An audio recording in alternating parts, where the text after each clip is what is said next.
when you attribute hostile intent to someone who said something or something happened accidentally when there was no intent to hurt them. And the simplest example is there's a boisterous child or a child is running and he accidentally brushes against this child and this child says you did it on purpose. In fact, there is a management program based on attribution bias, which is called the Mind Power Program, which is a 12-session series, which I'm going to be discussing with you in the management part there.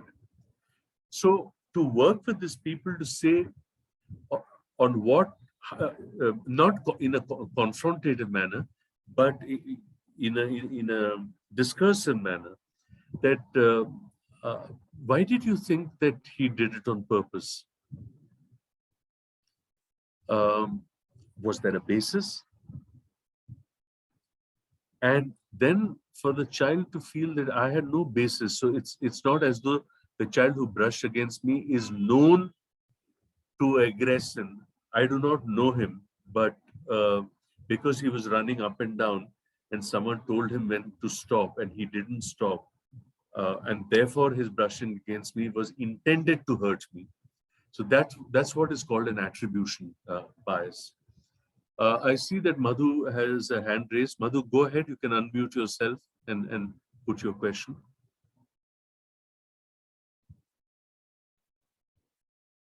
Madhu?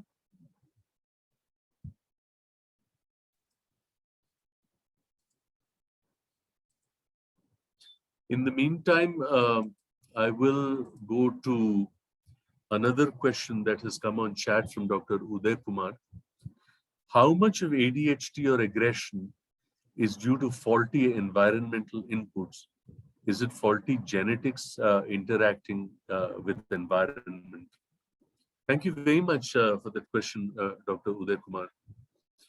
One of the things that we need to know about aggression in the context of ADHD, we all know that ADHD is characterized by three major symptom clusters: attention deficit distractibility, overactivity, restlessness, and impulsivity.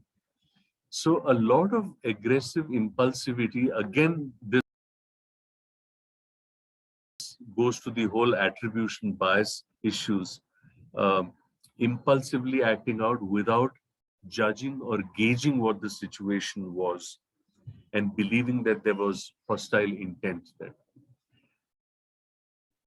As far as faulty environmental inputs and genetics are concerned, it is true that the genetic basis of ADHD is being more and more understood. But which aspect of ADHD is more heritable or has more penetrance? Is it the attention deficit part? Is it the impulsivity part? Or is it the overactivity part? So here is the thing, Uday. We all know that age has a pathoplastic influence on the overactivity component of attention deficit.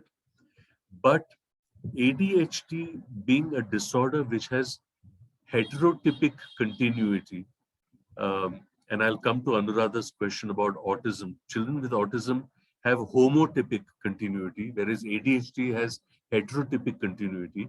As they grow into adulthood, they may have residual attention deficit. They may have substance use and other high-risk behaviors. They may have mood disorders, and they may have impulse control disorders. So it appears that the impulse control issue of ADHD just may have a penetrability or a heritability, and its reaction, therefore, with environment, and we call this as the whole epigenetics issue, is something that we need to keep in mind. Anuradha, coming to your question of the non-verbal child with autism and how do we know if aggression would need medication or only behavioral management strategies, and that's where assessment, which I'm going to come to, becomes important. because many children, normal children, neurotypical children, are cranky because they are hungry, and you don't need to medicate them. You just need to feed them. That so the idea of doing a behavioral analysis is exceedingly important in the context of aggression. And one, depending on the severity of aggression, one would always start with behavioral management strategies, applied behavioral analysis, and resort to medication only as a second stage, or perhaps at moderate levels.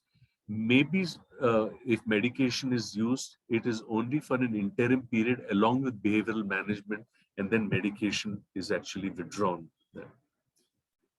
The next question is, can we prevent conduct disorder in a child with ADHD if we institute treatment early enough? Absolutely correct. And more so with preschool ADHD.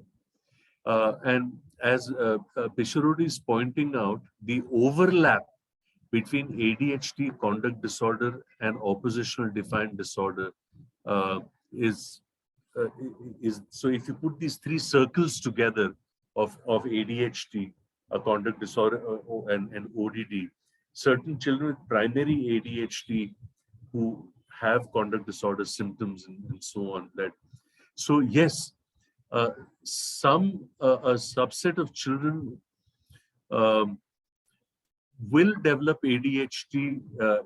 ADHD will develop conduct disorder despite our treatment, depending on exactly the issue that Dr. Uday Kumar is pointing out, where the combination of a pernicious environment and the combination of a genetic loading where there are high levels of aggressive and impulse issues and regulation issues in the family.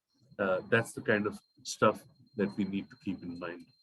So thank you very much, everyone, for the questions.